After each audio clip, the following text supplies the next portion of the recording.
Jericho glanced at it. Napasinghap ako nang biglang maramdaman ko ang sipa ng anak ko. Oh my God, my baby kicked! I exclaimed and Jericho's eyes softened more. Can I? He murmured kaya tumayo ako. Nag-aalangan at nahihiyaman ng una, nilapit niya ang kamay sa tiyan ko. His rough and large palm caressed my stomach and I felt my baby kicked again. Oh my! The baby kicked! Nangiting sabi ni Jericho at tumitig sa tiyan ko. I felt another one. Mas bumakas ang mangha at aliw sa mga mata ni Jericho doon kaya nangingiti akong lalo. Our baby felt him. Yes, baby. That is your daddy, Jericho. He might look cold but now, look how warm he is to you. You really love babies, I commented using my weird voice again and he nodded and smiled. Inalis ang kamay sa tiyan ko bago kinuha ang lagay ng gel doon. I just find babies fascinating. They're wonderful. He murmured and wore his gloves. It's fun being an OB but ironic at the same time. Nilapit ni Jericho ang transducer sa tiyan ko. Halos matawa ako nung tumama sa gel sa tiyan ko nang ilagay niya yon. Is it okay with you? Yeah. I nodded and chuckled. Medyo nakiliti lang. Oh, sorry. He smiled a little. It's cold.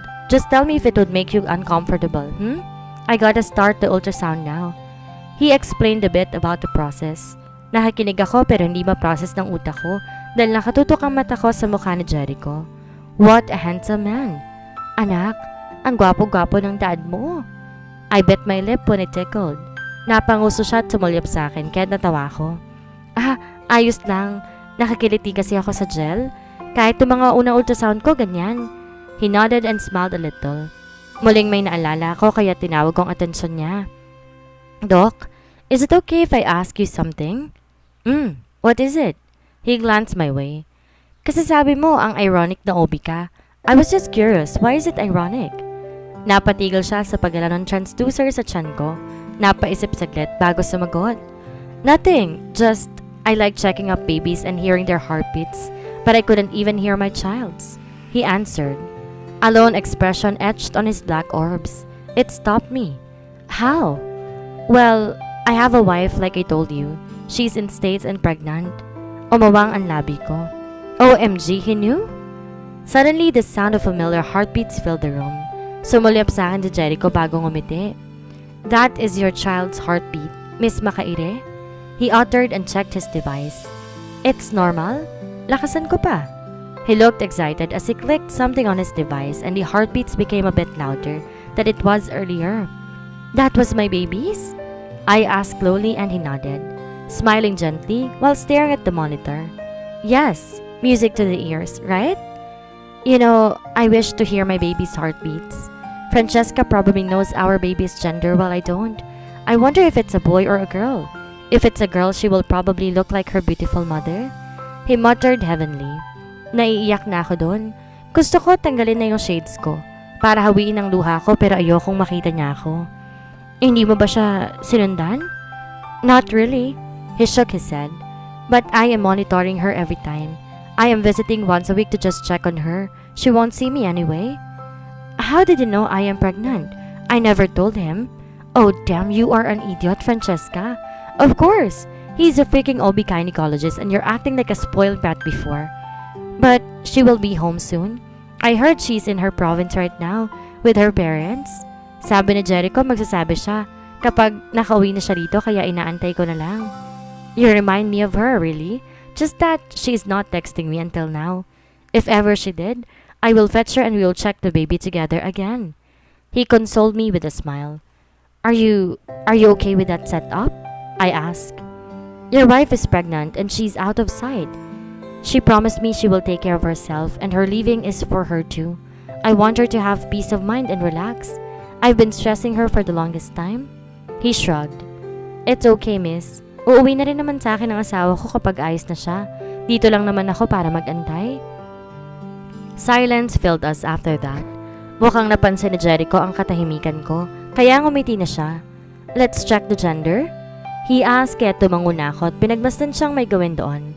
I saw him taking genital anatomy scan seriously. I saw it before but it was amazing seeing it with him, doing it for his own baby and he did not even know it. Medyo patagal pa kami roon hanggang sa ngumiti si Jericho. Umayos ng upo sa upuan niya para ipakita sa akin ang screen. Look here, ma'am. He motioned the screen. That is the sagittal view of the genital area of the baby. As you can see, this is what we call the caudal notch, indicating that. He smiled gently again. His eyes twinkled while glancing at my stomach. Congrats, Miss Makaire. It's a baby girl. He announced. I covered my mouth. Nahulog ng tuluyan ang nangingilid na luha. Bigla ako napaupo at napasinghap, kaya natawa na siya. He assisted me in sitting and adjusted my seat while I was sniffing. It's a girl? I asked and he nodded, taking some tissues and offered it to me, but I shook my head. Ayos lang, salamat. Bulong ko at kinuha iyon. Where's your husband? He asked me. He will be glad for sure if he found out about this. Are you happy? Natigilan si Jericho saglit pero tumango rin sa akin, medyo nagtataka. Of course I am, he answered. I'm happy for you, it's a girl. I bet she will look pretty like you, miss. Salamat. Mahinang sagot ko at tumitig sa kanya sa kabila ng sunglasses ko. And my husband? He will be thrilled for sure if he found out she's a girl. Sabi ko at nakatitig sa kanya. Napatitig din si Jericho sa akin. Tinagilid ang ulo niya para pagmasdan ako. Your voice. He trailed off kaya bigla ako nag-iwas at inayos ang dress ko. Can I use the restroom, Doc? Marahang sabi ko at nakatitig siya ng una pero tumango at inalalayan akong tumayo papunta sa may banyo sa loob ng room. Be careful inside. I will put your results in the envelope so you could check it out and let your husband see it. I can see that you will have a normal delivery. Thank you. Excited na ako makaire. I even murmured to lighten the mood at mas nagtaka siya. Ha? Kasi di makaire? I even joked. Tumaas ang sulok ng labi at napatawa ng mahina. Bago buksan ang pintuan ng restroom. I am excited for you too, ma'am. He answered back. You will be Miss Asunta Nakaire soon. Nagkatinginan kami. Ngumisi at napatawa ako sa kabila ng luha kaya mas inayos kong shades at tumango bago pumasok. When I got inside, I was sniffing despite the smile on my face. It may be just my pregnancy hormones but I was emotional while doing the whole thing with Jericho. I had my checkups and ultrasounds before but my wish to let him know our baby's gender together was just fulfilled. It's a baby girl. I whispered and caressed my round stomach. Hi, my baby. I felt the kick inside. Mas naluha pa ako ron kaya pinikit kong mata at napangiti. It took me a while to fix myself. Tinapon ko ang mask ko at hinawakan pa alas ang shades at cap bago sinuklay ang buhok. I took my phone and typed a text message. To Babe Jericho. I'm home. Nagulat ako na makarinig ng kalabog sa labas ng banyo. Kumunot ang noo ko sa gulat at nasa po ang dibdib nang sunod-sunod may kumutok doon. Miss Makaire? I heard the panic on his voice. I'm very sorry but is it okay if I go first? I left your results in my secretary. I have to go now. Okay. I muttered while staring at the door. San ka, Doc? My wife just got home. He chuckled happily outside. I will fetch my wife. My heart swelled kaya nakagat ko ang labi ko. Sure, Doc. Ingat. I exclaimed. And thank you. Welcome. Take care too, miss. He said and after a few moments, my phone vibrated. Napatalon ako doon. Babe calling. With my shaking hands, I answered and was greeted by my Jericho's shaking voice. Where are you, babe? His voice trembled. Are you okay? Mabigat ba ang dala mo? Wait for me, don't move. I will carry it for you. Ayaw ko man nahulog na naman ang luha ko. Humawak ako sa doorknob at suminghot. Jericho? I called. Where are you? Nasa airport ka ba? Do not move an inch. I'll be there in 5. He muttered, kaya binuksan ko ang doorknob at sumilip. Nahuli ko si Jericho. Nakatayo sa tapat ng pintuan palabas ng opisina. Tila papaalis na. I'm here. Bulong ko sa phone at lumabas ng banyo. Pinagmamasa ng kanyang likod. Where? His voice stuttered. Behind you. Sagot ko pabalik. I caught how he stopped. Mabilis din si Jerry kung lumingon sa pesto ko at napuno ng luha ang kanyang mga mata na makita ko. Francesca? He called and took a step forward kaya binaba ko ang phone at ngumiti. Hello? Jerry kong pastol makaire? I murmured and waved cutely and he took another step forward. Francesca! He looks lost as he walked towards me and I opened my arms. Alam kong na-miss mo ang reyna ng dibdibang lupa ng San Isidro. I tapped my chest. Come to mama. I was expecting him to run towards my direction, to carry me on his arms. Pero namaligno ata ako nang bigla si Jericho nawalan ng balanse. Napaluhod, plumakda sa lapag. Ala shit! I gasped when he fell on the ground. Jericho! I screamed and quickly lowered my body on the ground. Jericho! I reached for his head and tapped his cheek but he was unconscious. Din Jericho, oh my God! He did not even budge. Malalim ang tulog niya kaya marahan kong binalik ang ulo niya sa lapag at nagpanik na. OMG! I hyperventilated and stood. Hawak-hawak ang bilugang tiyan, maingat kong tinakbo ang pintuan para sumigaw. Belle! I screamed his secretary's name while bouncing there. Belinda, ang asawa ko na himatay! Sigaw ko roon, pero natulala na makita si Tita Olivia at Tito Jonathan, kausap ang sekretary. Tita? I muttered at namilog ang mata niya sabay sapo sa bibig at talon. Francesca! She exclaimed and ran towards me. Oh my God, you're pregnant! Namilog ang mata niya, sabay hawak sa tiyan ko. Tita! I called. Kailan ka pa buntis? Oh my gosh! I didn't know, darling! She exclaimed exaggeratedly. Sena! Tita Jordan called. Francesca is pregnant! She exclaimed while holding my arms, pero inisip ko si Jericho kaya't suminghap ako. Tita! I called. Si Jericho po? Oh my God, you are pregnant! She froze and from my stomach, her eyes landed inside the office. Oh my God, my son fainted! Sigaw niya bago nagtatakbo, papasok ng opisina. Agad ko siyang sinundan at nakita, inabot niya ang ulo ng anak. Sana babe, calm down. Francesca is pregnant and my sons. Bulong niya sabay simangot at tablot ng sandals niya at tingin ng masama sa asawa na biglang napatawa pero sumeryoso na makita ang mukha ng asawa. Olivia Sena? He called. Babe, calm down. Can we talk about this? Kasalanan mo tong lahat, Jonathan. She exclaimed and my jaw dropped when she threw her sandals on her panicking husband. Oh my God! Tita Olivia murmured, again while staring at my round stomach. You are pregnant, darling? I nodded, smiling at her. She reached for my stomach again and gaped in amazement. I have a grandchild na? She mumbled and I nodded again. Girl po, tita. I answered and to my shock, she screamed a little at halos talunin na ako ng yakap. It made me laugh. Dahil nga sa bilugan na ang tiyan ko, hindi niya ako mayakap na maayos. Kaya pumunta siya sa tagiliran ko. Alam na ba agad ni Jericho to, anak? She asked after hugging me, smiling. I glanced at him still lying on the bed, unconscious. Akala ko nga po hindi. I murmured, but then when I was thinking to him, with my disguised self, nakwento niyang buntis ako. Oh, I didn't know you're pregnant. She uttered sadly, and it made my heart ache. Sorry po, tita. I sighed. It was my fault. I should have told you. Oh, no. Don't think that way. Francesca, it's definitely fine. She said and stared at my stomach. It wasn't your fault you did not tell him about this. She then glared at her husband sideways, who's been sipping on his bottled water. Kasalanan to ng asawa ko.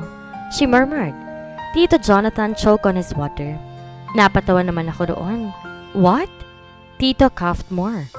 Ako na naman, Sena. Bakit? Hindi ba? Tita pouted and walked closer to her husband and dried a drop of the water on his chin. Bakit ba kasi ang gago dati? Tingnan mo nga yung karma mo umabot sa mga anak mo. Tito then chuckled. His jet black eyes, resembling my husband's a lot, stared through her as she held her wrist. I'm sorry, babe. I love you, he said sweetly. Let me give you a kiss. He gave her a smack. Tita's eyes softened. Humawak siya sa pisngi nito at di ko maiwasan na kiligin doon. Kaya ako nasasabihang kerengking kapag dating sa'yo, Falcon. She hissed and slapped his cheek playfully. Pagsabihan mo yung mga anak mo, ha? Kung hindi ako nang magbabalik yan sa matris ko. We heard a groan. Sabay-sabay kaming napalingon sa hospital bed at napasinghap ako nang biglang maapo si Jericho at nakita kagad ang magulang niya. Mom! He called. Where's my wife? Ngumuso ako. Tinaas ko ang kamay mula sa gilid niya at ginuso ako ni tita kaya bumaling sa akin sa Jericho na nakaawang na ang labi. Francesca! He called. Hello, Elsa? I smiled pero Hindi mo na ako wife. A loud scream left my lips when he abruptly stood from the bed. Sa sobrang pagmamadali niya, sumabit ang paa niya at nahulog siya sa lapag. Oh my God, din Jericho! Ang ulo mo! Eksaheradang sigaw ni tita at napatakbo ko palapit. Gusto mo ulit mabagok? Tita hissed at him. He cursed and sat on the floor. Na makita niya akong papalapit, parang wala nang siyang tumayo. Walang pasabing sinugod ako ng yakap, pero hindi niya magawa dahil sa tiyan ko. Sa side na lang, Jericho. I murmured and smiled at mabilis siyang pumihit. Niyakap ako sa tagiliran. I almost fell with sudden excitement. Natawa ako. Naaliw sa kanya pero napawi iyon nang sumabsob si Jericho sa balikat ko. Kasabay no ng mahina niyang hikbi at mas pagyakap pa sa akin. I miss you, babe. He whispered and hugged me more. I missed you. I love you. His voice broke. Nagkatinginan kami ni Tita Olivia at ngumiti siya sa akin at tumango. She pointed the door and when I nodded, she proceeded into pulling Tito Jonathan towards the door. Excuse us for a while, Francesca. Tito said kaya tumango ako at pinagmasdan silang paalis. Nang mawala sila at saka lang ako bumaling kay Jericho. Naramdaman ko ang patak ng luha niya sa balikat ko kaya sumikip ang dibdib ko. Jericho? I called and he moved his face gently from my shoulder to glance my way. Upo tayo. He nodded. His eyes are bloodshot and he looked like a lost kid as I held his warm palm and pulled him towards the sofa. Pagkaupo pa lang namin walang imik na si Jericho na yumakap pabalik at sinubsob ang mukha sa balikat ko. Kasabay ang paghawak niya sa tiyan ko at paghalik sa balikat ko. She's almost 8 months? He whispered. Inabot ko ang kanyang pisngi para punasan ang kanyang luha. Marahang sagot ko. She's a girl, sabi mo nga kanina. He chuckled lowly. Even if he is sniffing, he managed to cup my cheek with his other palm to look at me. How did you turn your voice like that? Bakas ang pagtataka sa boses ni Jericho. Ang malambing na mga mata, nakatitig lamang sa akin. Like what? I asked using my small voice and suddenly laughed when he looked more confused. How? He moistened his lower lip. That sounded like a pig's voice, babe. Nawala ang ngisi ko. Tinampal ko siya at sinamaan ng tingin. Napatawa naman ang huli at niyakap ako sabay halik sa pisngi. Nagpakapasmado ng bibig mo? Falcon, ha? Sinimangutan ko siya. He smirked amusingly. His eyes. Kidding. Still bloodshot? But I really thought your voice sounded like yours, but not really. Nag-rehearse nga kasi kami ni na Feby, Jericho. I explained. Pwede nga raw ako mag-voice actor sa mga palabas na horror. He asked again. Are you insulting my voice? I slapped his legs harshly. Napaigik si Jericho sa sakit at napahawak doon, pero ngumisi na naman. Francesca, he called. It's a compliment, babe. I really on the verge of laughing when I heard that voice but it was rude. Ang sama mo. Pinaliit ko ang boses. Pangit ba talaga? Not really. He tilted his head. Canary ear and oink oink? I mumbled and laughed. He hugged me again on the side and kissed my cheek for a very long time. I love you. I love you. Bulong ni Jericho bago sinandal ang mukha sa aking pisngi. Mahal na mahal ko kayo, Francesca. It made my heart swell. Lalo pa na mabilis siyang umalis sa tabi ko at mayamay naluhod sa harapan ko. Katapat ang tiyan ko. Hesitantly, he reached for it. It was as if he was scared he would break it at first, kaya kinuha ko ng kamay niya at mas pirmi yon. It's okay, I murmured and gave him an assuring smile. He gulped harshly. His lips parted a little when his warm hands touched it and we both felt a kick. Shit, he murmured. Ang bata, Jericho. I told him playfully, kaya napasinghap siya at mas umayos ng luhod. I'm sorry, baby, he said. I should watch my words next time. Nangiti akong lalo habang nakatitig sa kanya. His eyes are twinkling. It was emotionless, cold, at most times but right now, I see nothing but amusement and adoration. I'm really a father now? He mumbled when he felt our daughter kicking again. Hello there, baby. This is your daddy. I was smiling but it vanished and was replaced by a small pout when his eyes stared up again. Nakangiti man muling nahulog ang luha sa mga mata nito at dali-dali niya ring pinanasan at nilapit ang mukha sa tiyan ko. Baby, this is daddy. He whispered on my stomach and planted a small kiss. I love you so much. Mahal na mahal ko kayo ng mommy mo. I felt my cheeks dampened. Hinawi ko ang luha roon bago inabot ang buhok na Jericho dahil abala siya sa paghalik ng tiyan ko. I love you, he whispered on my stomach again. Thank you for letting me know your gender and hearing your heartbeats, baby. I sniffed. Buwaba ang kamay ko sa batok na Jericho nang maramdaman ko ang basa sa damit ko dahil si pinagbuhos ng kanyang luha. At dito na po nagtatapos ang kabanata ng ating kwento. At sana'y muli niyo po akong samahan sa mga susunod pang kabanata. Maraming salamat po. Ingat po tayong lahat.